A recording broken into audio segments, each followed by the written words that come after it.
diriwayatkan dari sahabat Abdullah bin Umar bin As, bukan Umar bin Khattab. Apa katanya sahabat Abdullah bin Umar ini? Khamsun man kunna fihi sa'ida fid dunya wal akhirah. Khamsun, ada pun 5. Man kunna fihi sa'ida fid dunya wal akhirah. Barang siapa yang memiliki kelima-limanya tersebut, yang akan disebutkan nanti, apa yang akan dia dapatkan? Sa'idah fid dunya wal akhirah, maka dia akan bahagia fid dunya, di dunia, wal akhirah, dan di akhirat. Ada 5 hal, apabila kelima-limanya ini ada pada seseorang, maka dia akan bahagia di dunia dan bahagia di akhirat. Sebagaimana yang biasa kita baca sebuah doa, Rabbana atina fid dunya hasanah wa fil akhirati hasanah. Jadi di dunia beruntung bahagia dan di akhirat bahagia. Ada yang sa'idah fid dunya wa saqiyah fil akhirah. Ada yang bahagia dunia akan tetapi celaka di akhirat. Ada yang celaka di dunia tapi bahagia di akhirat. Ada yang bahagia di dunia, ada juga yang bahagia di akhirat. Jadi kedua-duanya ini didapatkan. Karena kalau kita hanya bahagia di dunia, maka kita akan merugi. Karena tujuan dari hidup kita di dunia itu adalah kehidupan akhirat.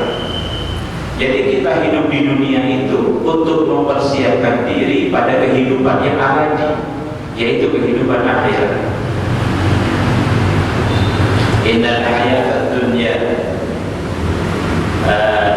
lahwun mata'un wa lahwun, hanya permainan belaka, hanya sementara belaka. Sedangkan akhirat, wal akhiratu khairun wa abqa, akhirat itu lebih baik, wa abqa, dan kekal. Jadi kita hidup di dunia itu semata-mata untuk mempersiapkan diri pada kehidupan yang abadi, yaitu kehidupan di akhirat. Maka katanya sahabat Abdullah bin Umar itu disampaikan ada 5 hal. Kalau 5 hal ini ada pada diri seseorang, maka dia akan bahagia di dunia dan bahagia di akhirat. Bahagia di dunia dan bahagia di akhirat. Apa saja 5 hal itu? Awwaluha ayyadhkura la ilaha illallah Muhammadur Rasulullah waqtan ba'da waqtin. Yang pertama, salah satu kunci kebahagiaan itu, yang pertama adalah ayyadhkura, yaitu harus menyebut atau berzikir la ilaha illallah Muhammadur Rasulullah. Ini yang pertama. Karena ini menjadi utama. Ini menjadi fondasi keimanan seseorang. Jadi kalau seseorang fondasi keimanannya itu baik, bisa dilihat dari sejauh mana, sesering apa dia mengucapkan lafal la ilaha illallah Muhammadur Rasulullah. Karena kalimat ini bisa dikenal atau disebut dengan kalimat tauhid. Ya. Man qala la ilaha illallah dakhala al-jannah. Barang siapa yang membaca kalimat la ilaha illallah fi akhir umrihi, di akhir usianya, maka dia akan masuk surga. Jadi kalimat tauhid ini yang biasa kita baca di saat ketika mau sholat, di saat tasyahud akhir, ini kan pasti membaca. Ini yang pertama. Waktan ba'da waktin, waktu demi waktu. Jadi setiap saat, tidak pernah lisan kita kering tanpa mengucapkan la ilaha illallah Muhammadur Rasulullah. Ruwiyat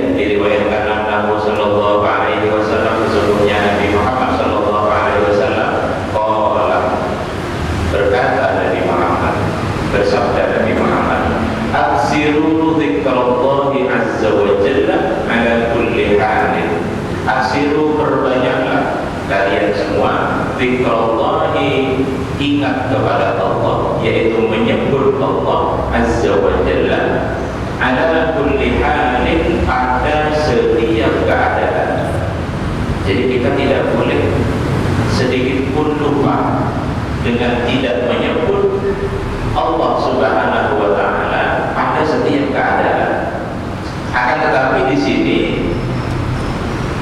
zikir kepada Allah, mengingat Allah itu bisa dengan sir, bisa dengan jahar. Kalau kita mengingat Allah, zikir kepada Allah dengan sir, itu dengan hati.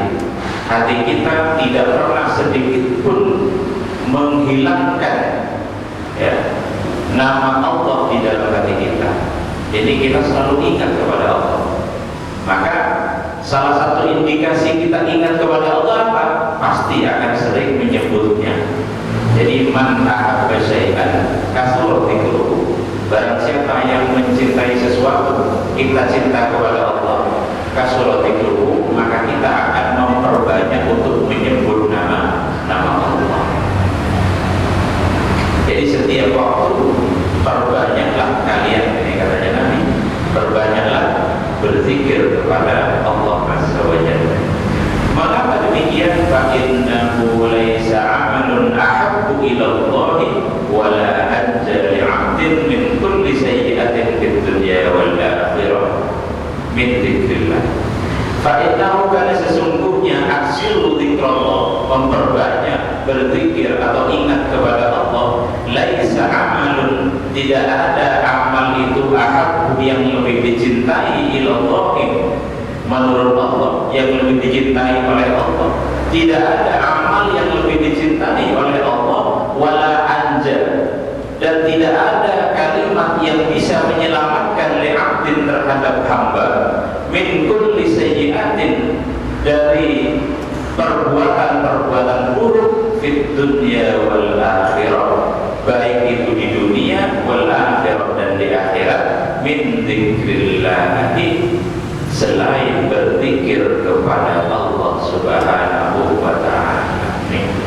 Jadi zikir kepada Allah ini adalah pertama amalun ahabbu ilallah, yaitu perbuatan yang lebih dicintai oleh Allah. Namanya lebih, berarti punya nilai lebih, bukan hanya dicintai tapi lebih dicintai. Ya, kalau kita suka, ini sangat suka atau lebih suka.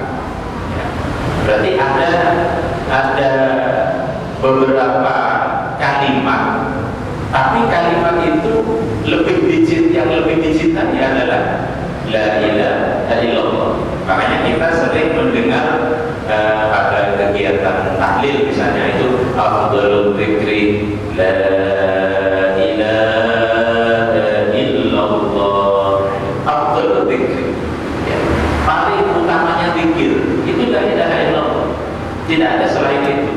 Ya, ini paling utama sudah, ya, paling utama, yaitu zikrullah. Jadi yang pertama alasannya adalah karena paling dicintai oleh Allah. Yang kedua, wala anja li'abdin min kulli sayyi'atin fid dunya wal akhirah min dzikrillah. Dan tidak ada yang bisa menyelamatkan seorang hamba dari keburukan-keburukan dunia dan keburukan-keburukan akhirat kecuali zikir kepada Allah.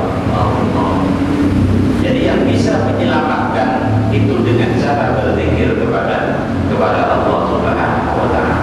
Maka mari kita sering-sering berzikir, ingat kepada Allah, sehingga di dalam hati kita ingat, lisan kita juga ingat. Insya Allah kalau kita senantiasa berzikir kepada Allah, baik di siang hari, pagi hari, siang hari, malam hari, bukratan wa asila misalnya, pada waktu pagi dan pada waktu sore, atau di saat duduk, berdiri, ataupun di saat berbaring misalnya, alladzina yadhkuruna Allaha qiyaman wa qu'udan wa 'ala junubihim wa yatafakkaruna fi khalqis samawati wal ardh misalnya. Kalau kita sudah melakukan itu, insya Allah kita akan diselamatkan oleh Allah min kulli sayyi macam keburukan, baik itu di dunia ataupun di akhirat. Ya, bukan berarti 100%.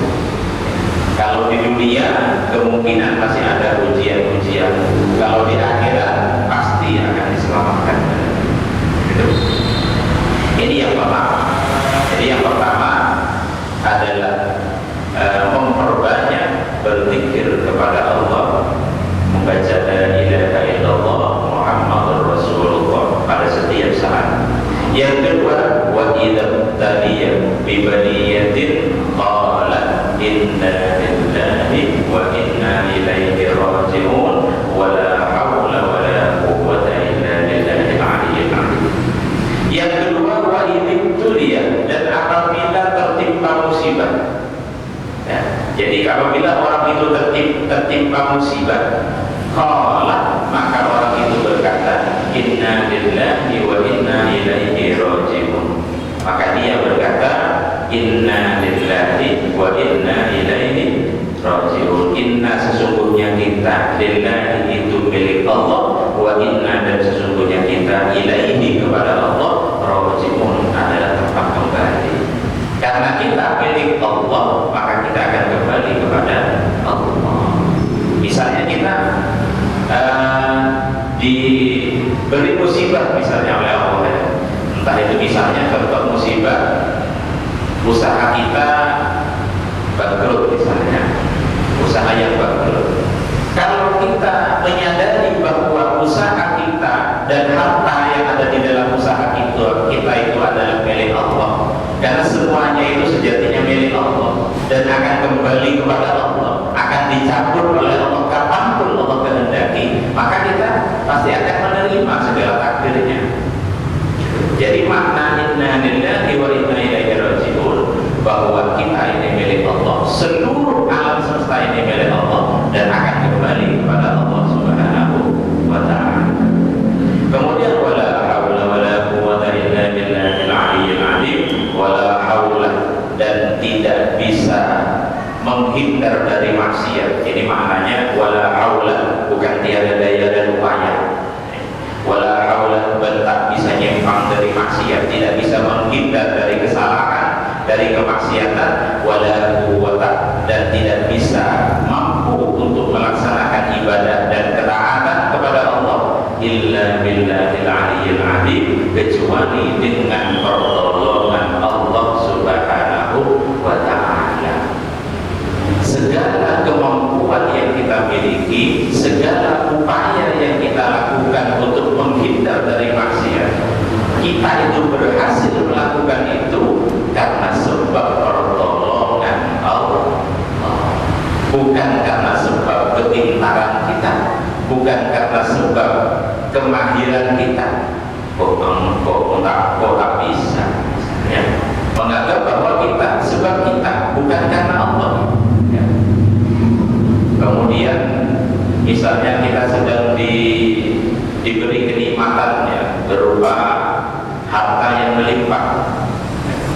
Setelah diberi harta yang melimpah, kemudian harta itu tiba-tiba hilang, artinya tiba-tiba dicuri atau bagaimana misalnya, itu kan kita tidak bisa menghindar, semua atas izin Allah Subhanahu wa ta'ala. Jadi kita tidak bisa menghindar dari perbuatan-perbuatan maksiat, dan kita tidak bisa maksimal, tidak bisa mampu melaksanakan ibadah kepada Allah kecuali dengan pertolongan Allah. Jadi kita diselamatkan dari kemaksiatan itu karena Allah. Kita mampu untuk beribadah, puasa kita mampu, sholat malam kita mampu, tarawih kita mampu, menjaga lisan kita mampu, mencari rezeki kita mampu. Ini sadari bahwa itu semua tidak akan terjadi illa billahil aliyyil azim, kecuali karena pertolongan Allah Subhanahu wa ta'ala. Apa benar itu adalah pertolongan? Pasti. Kita buktikan kalau tidak percaya. Ini bukti logika. Yang pertama, obat dari sakit kepala adalah totrek. Benar ya? Benar. Pertanyaannya, apa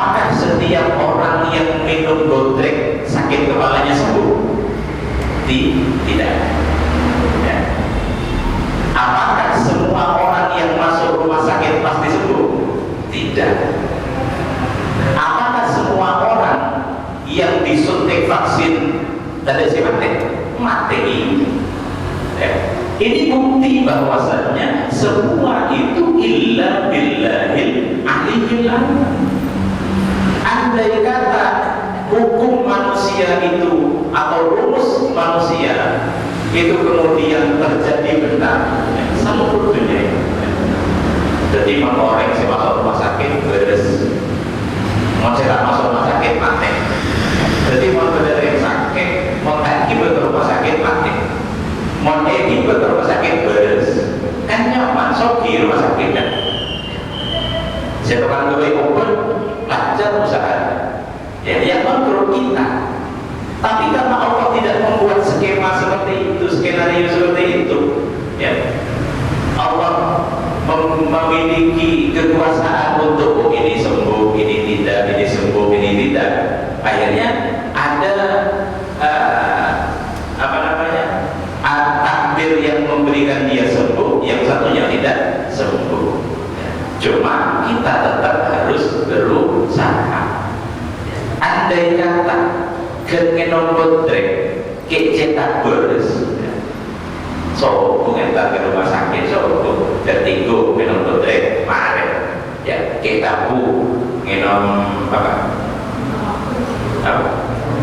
Ya Roma beres, ya lambung hilang. Ngenom rumah hilang misalnya, ada sakit gigi, tak sadar dokter, ya coba kasih web beres, ya maka tidak akan terjadi sesuatu seperti sekarang. Ya. Tapi karena Allah itu memberikan keistimewaan sehingga rumus manusia itu bisa tidak berlaku.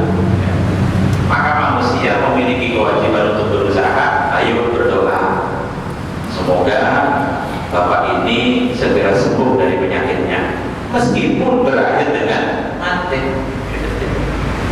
Tapi akan tetap harus berusaha. Nah ini jadi makna la haula wala quwwata illa billah. Semua yang terjadi kepada manusia tentu atas izin Allah Subhanahu wa taala. Kemudian ruwiya Nabi sallallahu alaihi wasallam diriwayatkan sesungguhnya Nabi Muhammad sallallahu alaihi wasallam qala, Nabi bersabda, la tuksirul kalama bi ghairi dzikrillah. Janganlah kalian semua memperbanyak al-kalama, jangan banyak-banyak bicara bi ghairi dzikrillah, tanpa berzikir kepada Allah. Kalau kita setiap hari kebanyakan bicaranya zikir atau bukan? Kebanyakan bukan hasilnya. Maka ketika lisan berkata urusan dunia, hati ingat kepada Allah, sehingga kita tidak pernah lupa kepada Allah. Mengapa kok tidak boleh memperbanyak pembicaraan kecuali zikir? Fa inna kasratal kalami bi ghairi dzikrillah, karena sesungguhnya kasratal kalami, memperbanyak bicara tanpa zikir kepada Allah, qaswatul qalbi, akan mengeraskan kepada hati. Jadi kalau kita banyak bicara tanpa adanya zikir, akan membuat hati kita menjadi keras, akan membuat hati menjadi keras. Hati kalau sudah keras, dia tidak mau menerima nasihat. Wa inna ba'dan nasi minallahi al-qalbul qasi. Adapun sesungguhnya manusia yang paling jauh dari Allah Subhanahu wa taala yaitu al-qalbul qasi, yang memiliki hati al-qasi yang keras. Jadi hati yang keras itu akan jauh dari Allah. Ini yang kedua. Kemudian yang ketiga, wa idza utiya ni'matan qala alhamdulillahi rabbil alamin syukran lillah.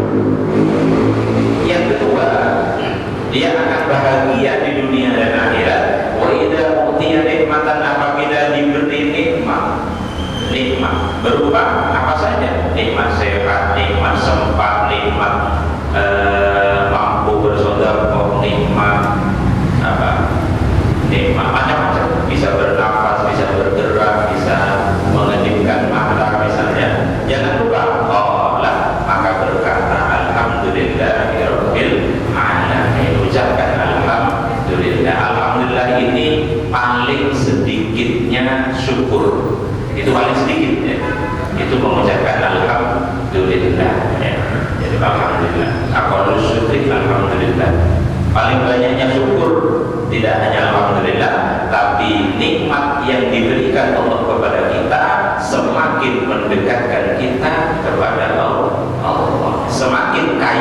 semakin dekat kepada Allah. Semakin kaya, semakin dekat lagi kepada Allah Subhanahu wa Ta'ala.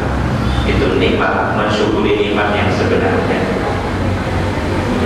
An Sumar ibn Jundab radhiyallahu anhu qala Rasulullah sallallahu alaihi wasallam, Nabi sallallahu alaihi wasallam bersabda, ahabbul kalami ila Allah arba'un. Ucapan yang paling dicintai Allah Subhanahu wa Ta'ala arba'un itu ada 4. Jadi ada 4 ucapan yang diucapkan oleh hamba yang paling dicintai oleh Allah Subhanahu wa Ta'ala.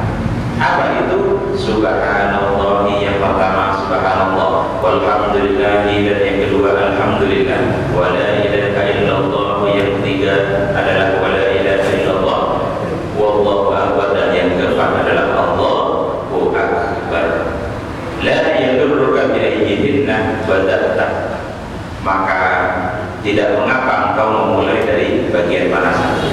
Nah ini, jadi subhanallah, alhamdulillah, la ilaha illallah, Allahu akbar, yang kemudian dikenal dengan baqiyatus shalihat. Wal baqiyatus shalihat khairun inda rabbika sawaban wa khairun amalan. Jadi baqiyatus shalihat, sampai 3 kali katanya. Subhanallah, alhamdulillah, wa la ilaha illallah, Allahu akbar. Itu adalah ahabbul kalam ilallah. Jadi kata-kata yang paling dicintai oleh Allah Subhanahu wa Ta'ala. Kalau yang paling mulia la ilaha illallah, yang paling dicintai ada 4 ya. Subhanallah, alhamdulillah, wa la ilaha illallah, Allahu akbar.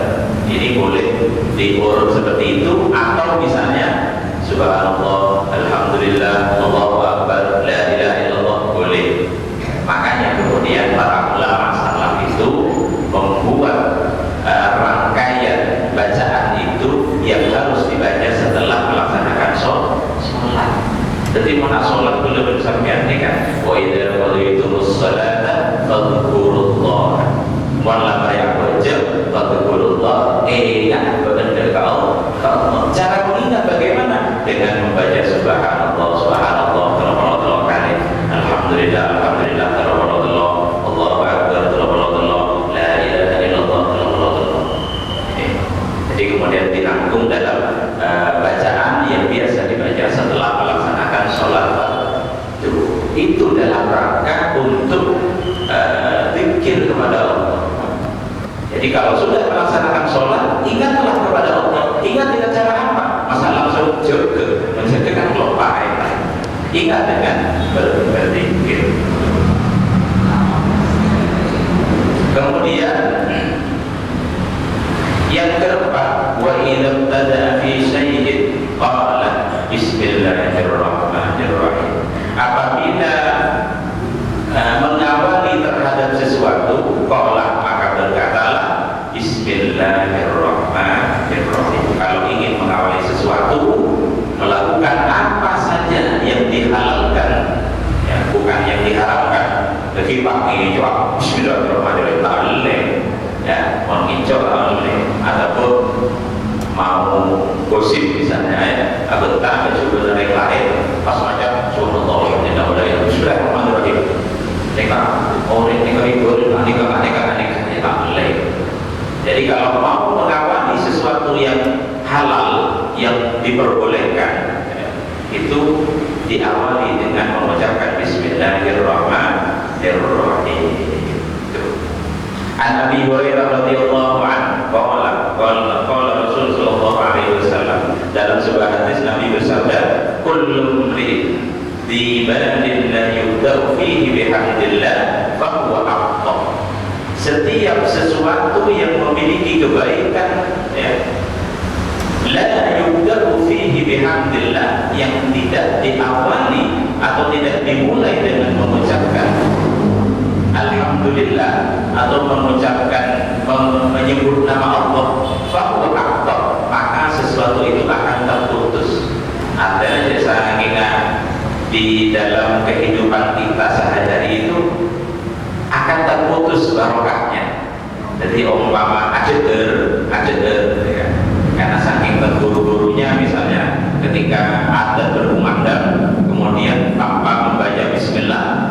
diminum, maka yang terputus itu barokah.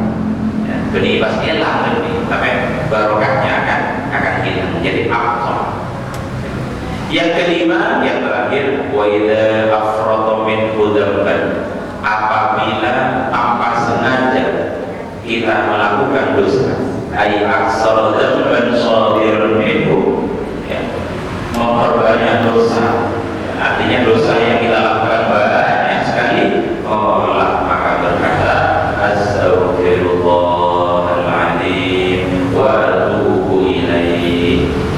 Astaghfirullahaladzim, hamba minta ampun Allah kepada Allah al-azim yang maha ampun, wa atubu, dan hamba bertobat ilaih kepada Allah subhanahu wa ta'ala. Ini 5 hal apabila sering kita lakukan 5 hal ini, maka kita akan bahagia di dunia dan di akhirat. Yang pertama, harus sering-sering menyebut la ilaha illallah Muhammadur Rasulullah. Yang kedua, apabila kita diberi musibah, maka katakanlah inna lillahi wa inna ilaihi raji'un, wa la haula wa la quwwata illa billah. Yang ketiga, kalau kita diberi nikmat, maka ucapkanlah alhamdulillahi rabbil alamin. Yang keempat, apabila ingin mengawali sesuatu yang baik, maka awali dengan bismillahirrahmanirrahim. Yang kelima, apabila kita banyak melakukan dosa, maka jangan berhenti untuk beristighfar kepada Allah subhanahu wa ta'ala. Dan Rasul bersabda, ala adullukum, ingatlah aku tunjukkan kepada kalian, ala damikum wa dawaikum, ya, terhadap penyakit kalian dan obat kalian. Jadi Allah memberi, katanya Nabi, aku tunjukkan penyakit kalian dan apa obatnya. Inna da'akumud dzunuba, adapun obat dari penyakit yang berbentuk dosa. Inna da'akum, adapun penyakit kalian adalah dosa, al-dzunub, wa dawa'akum, adapun obatnya al-istighfar, adalah istighfar. Man lazimal istighfar ja'alallahu lahu min kulli dhaiqin makhraja wa min kulli hammin kharaja wa razaqahu min haitsu la yahtasib. Ini fadilah dari istighfar. Barang siapa yang melazimkan istighfar, melazimkan itu artinya rutin, sehari satos minimal pada seperti sehari satos melazimkan istighfar, atau tidak ada wiridan selain istighfar. Istighfar kalau misalnya man lazimal istighfar. Apa kalau orang yang melazimkan istighfar, ja'alallahu lahu min kulli dhaiqin makhraja, maka Allah akan menjadikan pada setiap kesempitan atau masalah makhraja, akan diberikan jalan keluar. Jalan keluar. Kemudian yang kedua, wa min kulli hammin kharaja, apabila diberi kesusahan, maka akan diberikan jalan keluar dari kesusahan itu. Sedih umpama ada masalah dengan keluarga, sedih karena urusannya tidak gul misalnya, maka akan diberikan jalan keluar. Wa razaqahu min haitsu la yahtasib, dan Allah akan memberikan rezeki kepada dia min haitsu la yahtasib, dari sesuatu yang tak disangka-sangka, dari arah manapun. Ini yang melazimkan istighfar, ya, terutama istighfar itu yang afdal itu yang sebagaimana disampaikan dalam firman Allah dalam Al-Quran, itu di saat waktu sahur atau di sepertiga malam terakhir. Jadi mulai sholat tahajud, sholat malam, sholat wudu, sholat taubat, kemudian sholat tahajud, sholat hajat, kemudian sholat witir terakhir 3 rakaat.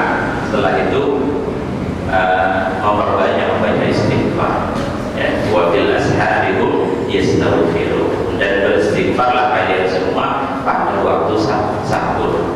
Waktu sahur yang tadi sebelum subuh, setelah melaksanakan sholat malam atau qiyamul lail. Sampai di sini mungkin ada yang mau bertanya.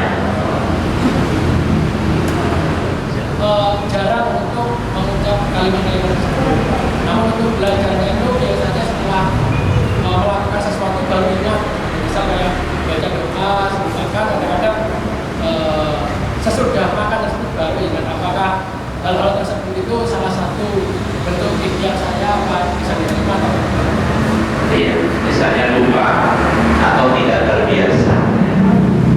pertama yang harus dibiasakan, karena ketidakbiasaan kita itu karena kita jarang melakukan. Kalau sudah terbiasa melakukan sesuatu secara istiqomah, maka kalau misalnya kita tidak melakukan itu ada yang kurang rasanya. Kalau pepatah Madura itu lipul litomanun nyamanun, ya. Setiap sesuatu yang sudah sering dilakukan akan terasa nikmat dilakukan. Tapi kalau tidak terbiasa dilakukan, maka akan sering lupa. Ya. Jadi kalau misalnya ketika mengawali sesuatu lupa untuk mengucap Bismillah misalnya, atau menyebut nama Allah, berarti memang kita tidak terbiasa untuk melakukan itu. Maka perlu adanya pembiasaan. Pembiasaan tidak mungkin terwujud tanpa adanya pemaksaan. Jadi harus dipaksa dulu. Kalau sudah dipaksa, saya nggak boleh berangkat ke masjid kalau tidak mengucap Bismillah misalnya. Misalnya nyampe 5 langkah dari rumah sudah berangkat, lupa ada baca Bismillah, boleh. Karena lupa Bismillahirrahmanirrahim baru berangkat. Nah itu kalau sudah terbiasa nanti, ya, maka kita akan nikmat melakukan. Orang yang jarang berpikir kepada Allah, karena memang dia jarang ingat kepada Allah. Jadi setiap sesuatu kalau kita laksanakan secara istiqomah, ya, sudah terbiasa melakukan itu, maka kita akan merasa nyaman melakukan. Tapi kalau tidak terbiasa, misalnya minum, mohon maaf, misalnya minum kan pakai sedotan, ya. Kalau minum pakai apa itu pakai sedotan. Kalau kita terbiasa, biasa kan, sedotan itu kan pasti dipegang sama tangan kanan. Ya. Kemudian gelasnya pakai tangan kiri, disuntuk pakai tangan kanan. Kalau tidak terbiasa minum pakai tangan kanan, langsung pakai tangan kiri. Padahal ajarannya Nabi, minumlah pakai tangan kanan. Karena sudah terbiasa, langsung begini. Ya. Tapi kalau sudah terbiasa, apa dipindah ke tangan kanan. Ya. Itu kalau sudah terbiasa. Makanya dipaksa dulu baru akan terbiasa. Ketika sudah terbiasa, maka akan menjadi budaya. Ketika sudah berbudaya, punya budaya baik seperti itu, maka akan menjadi sebuah karakter, sebuah akhlak. Orang yang mengendong aku tangan kanan, beningkul mengendong lagi ada orang, tapi di mana saja minum pasti pakai tangan kanan, karena sudah terbiasa. Kalau sudah terbiasa, tidak perlu dipaksa, karena sudah terbiasa. Jadi kalau misalnya sering lupa melakukan itu karena memang jarang melakukan hal tersebut, maka perlu dibiasakan. Karena setiap kita melakukan sesuatu, kalau tidak diawali dengan menyebut asma Allah, maka akan hilang keberkahannya. Andai kata makan, ya, bahkan dalam penjelasan juga disebutkan kalau kita makan tanpa membaca Bismillah, tanpa membaca doa, maka makanan itu akan dikerubungi atau dikerubungi oleh setan. Cuma setan tidak menampakkan diri. Artinya setan itu mengambil keberkahannya. Mana setan lupa makul, tapi keberkahannya itu akan diambil. Bagaimana ciri keberkahan yang diangkat atau diambil oleh setan itu? Tak tuli kenyang, atau sudah ada di depannya masih diri yang lain. Ya, Muhammad itu. Padahal di depan kita sudah ada. Atau kita sudah makan tidak merasakannya, akhirnya pingin kepada yang lain. Itu keberkahannya diangkat oleh Allah Subhanahu wa Ta'ala. Karena kita lupa kepada Allah. Mungkin ada lagi? Kalimat istighfar lebih utama mana dengan kalimat yang iya. Jadi kalau afdhalul dzikri paling baiknya, posisi pertama paling baiknya bacaan zikir itu la ilaha illallah. Kemudian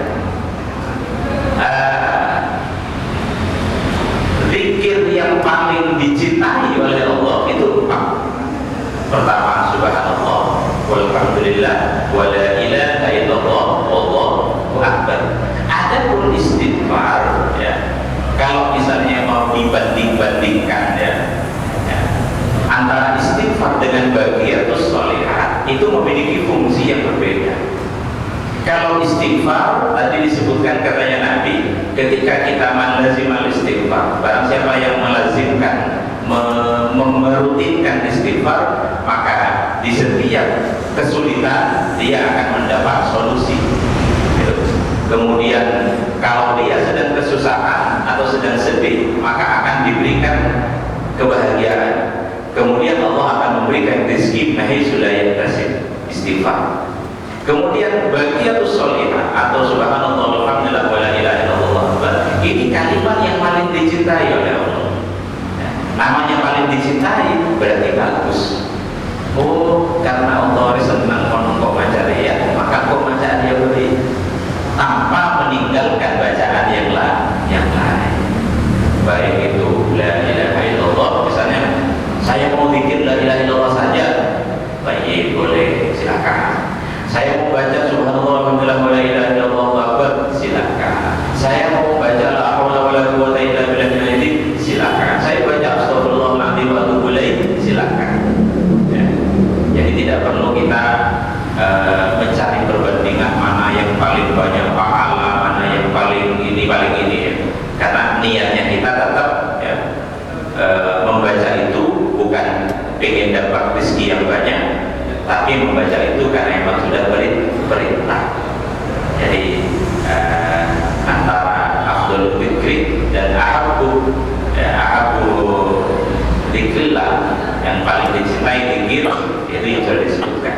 Ada beristighfar itu memang utama dibaca karena sebagai wujud bahwa kita banyak memiliki salah, banyak memiliki dosa. Karena kita sadar akan dosa yang kita lakukan, kita beristighfar kepada Allah, bertobat kepada Allah, maka Allah akan memberikan jalan keluar. Itu jalan keluar. Ada lagi?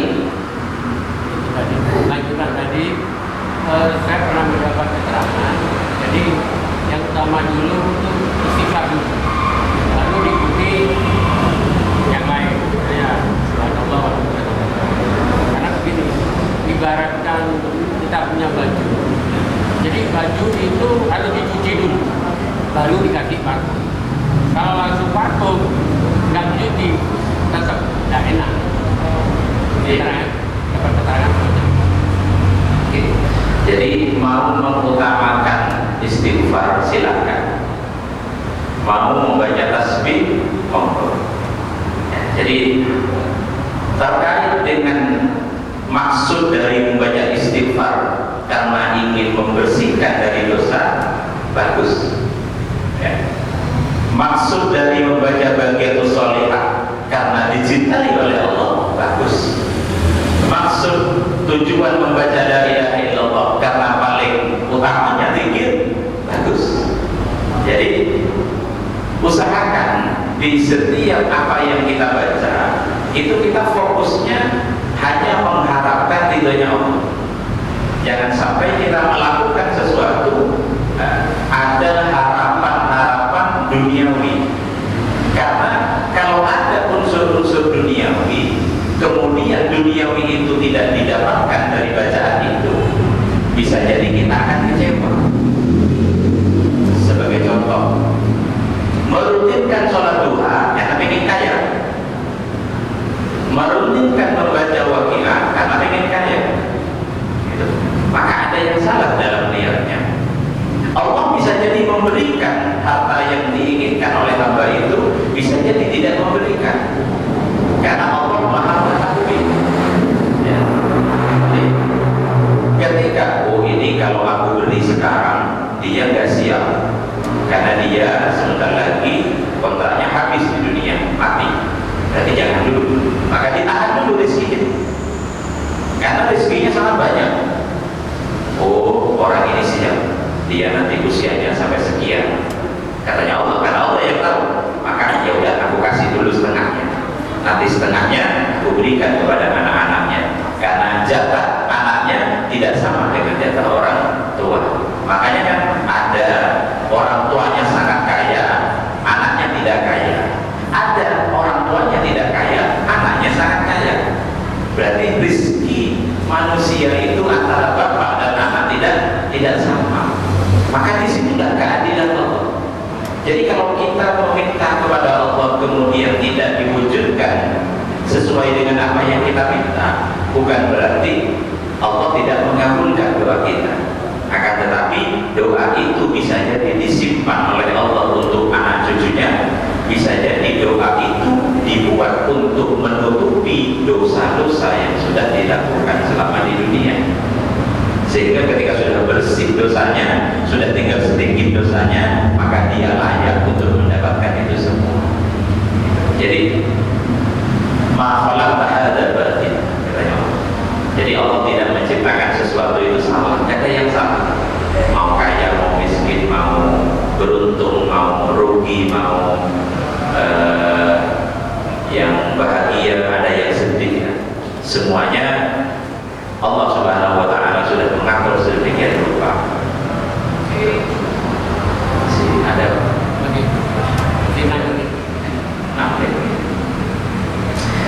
kemudian wa Nabi Bakar Siddiq radhiyallahu anhu anin Nabi sallallahu alaihi wasallam, diriwayatkan dari Abu Bakar Siddiq, sahabat khalifah yang pertama menggantikan Nabi. Qala, Nabi bersabda, alaikum bila ilaha illallah wal istighfar fa'aksiru minhuma fa inna iblisa qad ahlaktu an-nasa bid-dhunub wa ahlikuni bila ilaha illallah wal istighfar.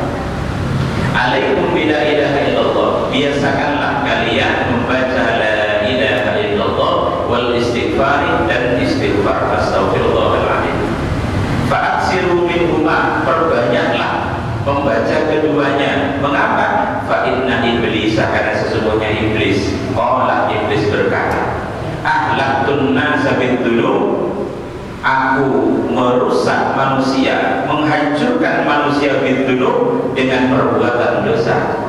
Wa ahlikuni, dan manusia itu menghancurkan aku bila ilaha illallah, dengan mengucapkan la ilaha illallah wal istighfar, dan mengucapkan istighfar. Jadi kalau kita dihancurkan oleh setan dengan melakukan perbuatan dosa, kemudian setan akan dihancurkan oleh kita dengan kita mengucapkan la ilaha illallah dan astaghfirullahaladzim. Ibaratnya kalau misalnya kita melakukan dosa, kemudian kita ingat kepada Allah dan kita minta maaf kepada Allah, berarti kan kita sadar. Maka setan itu akan kecewa. Udah mulai tadi agak berlaku dosa, sekarang istighfar tobat, ini apa ini? Gagal dia, kecewa dia. Tapi kalau kita melakukan dosa, digelincirkan oleh setan melakukan dosa, kemudian kita tidak ingat kepada Allah, kita tidak merasa bahwa kita sudah melakukan dosa, yang kemudian kita tidak beristighfar, maka setan akan tepuk tangan. Setan berarti berhasil menggelincirkan manusia sehingga manusia itu tidak merasa bahwa dia sudah melakukan dosa. Maka setidaknya melazimkan istighfar itu sebagai wujud bahwa kita itu banyak salah. Innaman nasu khata'un, manusia itu banyak salahnya.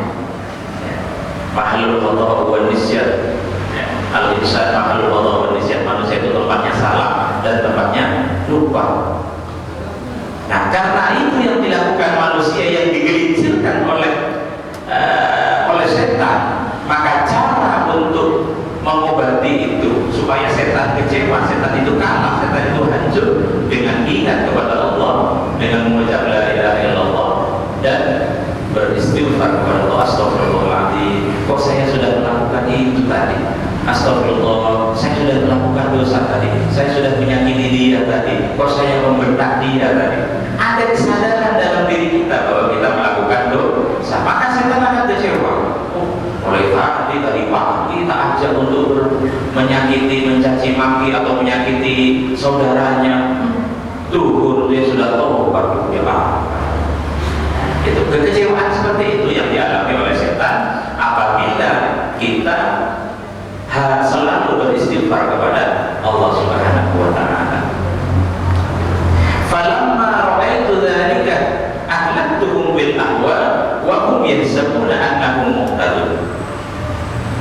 Maka tatkala aku falamma ra'aitu dzalika, melihat hal tersebut, ahlaktuhum, maka aku hancurkan mereka dengan hawa nafsu. Ketika dengan dosa sudah tidak bisa, maka hawa nafsunya yang dihancurkan oleh setan. Ya, diajak hawa nafsunya, apa kesukaannya manusia ini. Jadi motor tak berhasil ala kotusan, apa kesukaannya dia? Oh, kesukaannya ini adalah makanan. Akhirnya diganggu dengan cara makan dengan hawa nafsunya. Wahum yahsabuna annahum muhtadun, dan sedangkan mereka semua mengira bahwa mereka diberi petunjuk. Mohon maaf, ini terkait dengan materi riyad minggu kemarin itu ya. Jadi ketika kita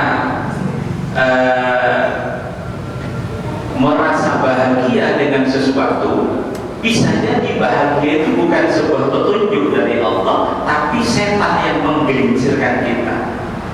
Kenikmatan dalam ibadah, ya, umpama nikmat sekali sholat ya, sampai sangat nikmatnya lama kita takbiratul ihram, ketika berdiri lama gitu, sampai baca Quran itu Bismillahirrahmanirrahim